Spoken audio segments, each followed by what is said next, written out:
तो का हाल बा भाई लोग, गुड मॉर्निंग। आप सबके एगो लेके नया प्रोजेक्ट आइल बानी, जे कि हम पहले एगो वीडियो में बतैले नहीं कि टुनटुन यादव के एक गाना बाटे जे भोजपुरी में तो हल्का मचा के रख देले बा। जे गाना का नाम बा कि पावर होला खाली ओहर जाति मेरे। आप सबके पता हुई कि हम बतैले नहीं कि 19 मिलियन कुछ रहे। टुनटुन यादव ऑफिशियल चैनल पर रिलीज बाटे और अभी के डेट में बाटे 20 मिलियन कुछ। तो आप सबके प्यार आशीर्वाद से ये गाना बहुत बाजल, हर ऑर्केस्ट्रा में बाजल, हर टेम्पू वाला सब माने बोलेरो वाला सब कोई ट्रैक्टर वाला सब कोई गाना बजैलस। वही वही पे एक और गाना भरतिया नतिया आँखिया मारा था, जे कि गाना वो आई रहे टुनटुन यादव ऑफिशियल चैनल सभी 11 मिलियन बटे।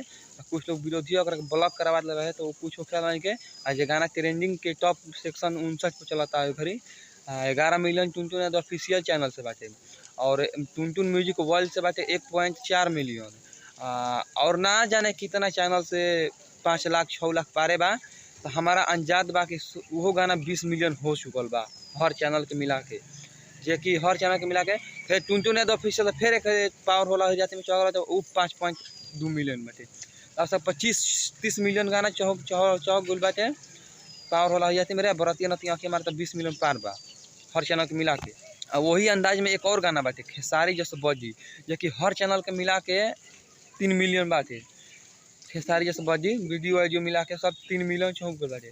तो ये सब आप सबके प्यार आशीर्वाद से बाटे और आशा ना पूरा विश्वास बा कि टुनटुन यादव के हर एक गाना मार्केट में बाजता और बाजी कब्बो गिरे वाला ब्यास ना है, ठीक नू।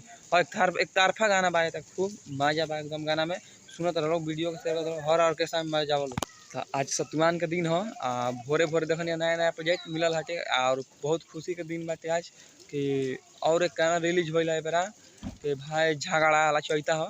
खूब मजा वीडियो में जाकर टुनटुन यादव ऑफिशियल चैनल से रिलीज हो जा तो जाकर सुने, टुनटुन म्यूजिक वर्ल्ड से रिलीज हो जा तो जाकर सुनी जा और वीडियो को शेयर कर जा, लास्ट तक देखी जा और भोजपुरी में गारदा मचल रह जा। जय हो हिरान परिवार। और ऐसा अपडेट पाओगे हमारे तूफान न्यूज भोजपुरी चैनल के सब्सक्राइब कर दीजिए और बेल आइकन दबाइए तो हर एक वीडियो का नोटिफिकेशन आप तक पहुँचता रहे और सब्सक्राइब जरूर करेंगे। जय हो हिरान परिवार, जय भोजपुरी समाज।